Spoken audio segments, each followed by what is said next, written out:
On birdeye, coins are typically purchased to run paid campaigns or send additional review requests via SMS, email, and other communication channels. Here's how to buy coins. Log into your birdeye account. Start by logging into your birdeye dashboard. Make sure you have the necessary permissions to make purchases for your account. Navigate to the coins or billing section. Dashboard, look for the billing or coins section. This is where you can manage and purchase coins.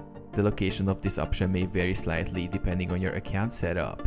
Select a coin package. birdeye offers different coin packages depending on your needs. Select the appropriate package based on the number of coins you require for ongoing campaigns or customer engagement activities.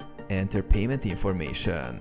Provide your payment details or use the saved payment method on file. birdeye accepts major credit cards and possibly other payment options depending on your region and account settings. Confirm purchase. Once you've reviewed your selection, confirm the purchase. The coins will be immediately added to your account balance, ready for use in outreach or engagement efforts.